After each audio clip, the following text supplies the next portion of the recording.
The Bible says, the children of the wicked are more wiser than the children of the kingdom. Wow. That is to tell you that there are children of the devil and there are children of God. Can the devil have children? Sometimes we don't want to agree to these things, or sometimes we don't want to even think about it. But that's what the Bible says. And so that is to say that there are children or people who are serpent seed, reptiles. They are mixed around us, they are part of us, but they are serpent seed. In other words, they are reptiles. But they are people like you and me. And the Bible said, or the Bible is saying, these people are much more wiser than the children of the kingdom. Let's go back a little bit back into Genesis, into the beginning. When Eve deceived, when the enemy, or we will say the devil deceived Eve, most of us believe that, it was an apple. No, it wasn't an apple. It was sex between the serpent and Eve. The serpent and Eve. And so the devil went into the serpent and had an affair with Eve. And through that affair came Cain. Adam also had an affair with Eve, and through that affair came Abel. You see, and so they were twins. They were twins. And so the serpent seed, Cain, then the God's seed, Abel.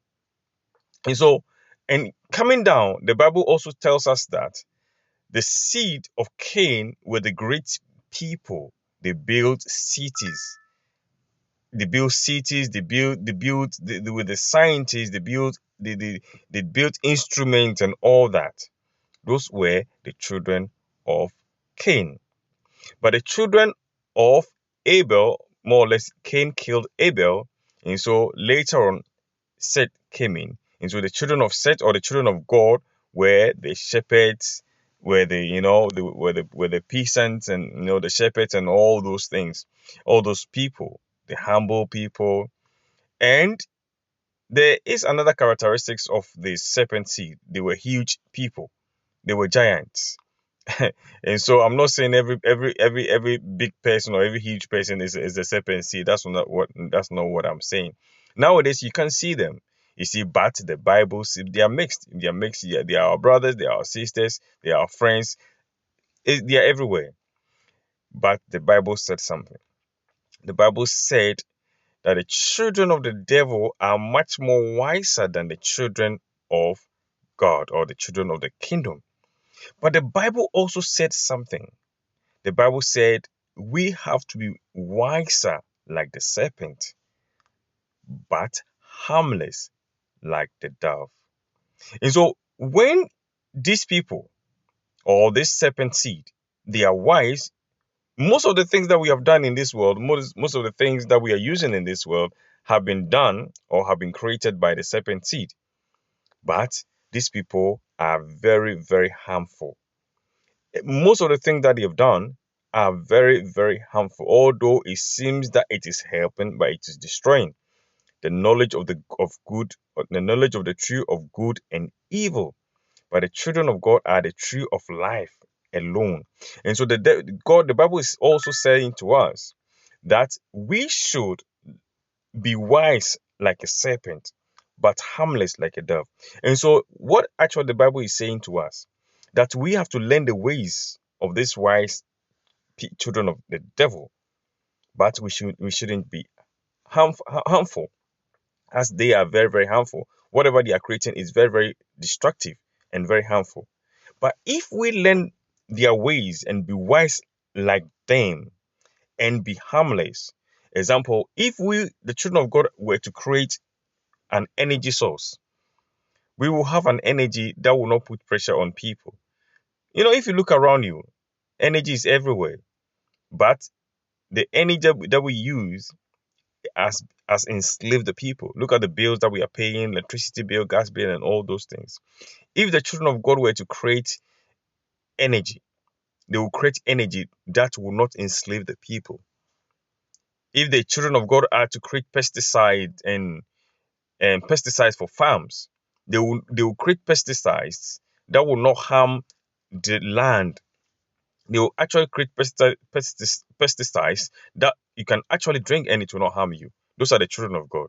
But the children of the devil will create pesticides that will harm the soil and can kill you. Where if the children of God are to create, chemicals or to create stuff to clean the home, or stuff to clean the home, they will create stuff or they create items that will not harm the human body. But the children of God, of the devil, when they create those things, it will harm you, because that is to tell you their main focus is not to benefit you. Their main focus is to destroy you. And so they will create things and it's as if it is helping you, but it is destroying you. You see, and so, but the children of God, if the children of God were to do those things, it will actually benefit us. You see, and so the Bible says we have to be wise like them. If you're intelligent, if you have to you are very intelligent, you have to go to Harvard, you have to go to Cambridge, you have to go to whatever, all any of these great universities. Go, learn, study, create stuff, but be a Christian, be a child of God. If you go there and you end up being evil, that means that's who you are on the inside. You're a serpent seed already. You see, but we being Christian doesn't mean we have to live in mud houses. Doesn't mean we have to live a low life. No, it doesn't mean like that. Learn the ways of the serpent. Be wise like a serpent, but be very, very harmless. Be harmless like the dove. Nowadays we see all these cables all around us. All this, it's not supposed to be that way. There's supposed to be free energy for everyone. You see, but the enemy, because the enemy is the one that has created these things, it is harming the people and it's putting too much pressure on the people. You go to work, at the end of the day, you use all your bills or use all your money for bills and all that. It shouldn't be that way. If the children of God were to do these things, man will be free. You see, and so let us be wise like the serpent, but be very harmless. And so study hard, go to university, go to school. If you're intelligent, just be the best, but be a Christian. Be harmless like the dove. You see, because most of us are not going further, are not learning the ways of the serpent and being wise like the serpent, we allow the serpent to do these things, and at the end of the day, it is harming us. And so my little advice to you: be wise like the serpent, but be very, very, very harmless. Be the best. Do your best. Being a Christian doesn't mean you have to live a life of mediocrity or a low life, or you have to live in a madhouse. No, it doesn't mean like that. Be your best, but be very harmless. Be very, very harmless. Be wise like the serpent, but be harmless like the dove. That's what the Bible says. Who is the serpent? The children of the wicked. You see, but we are the children of God. We have to learn their ways. They are wise. That's what the Bible says. The Bible says the children of the wicked are wiser than the children of the kingdom. That's what the Bible says. And the Bible also says we have to learn we have to learn. We have to be wise like the serpent, but be very harmless. And so we have to be wise like them, but we should be very, very harmless. God richly bless. I hope this video will help someone. God bless you.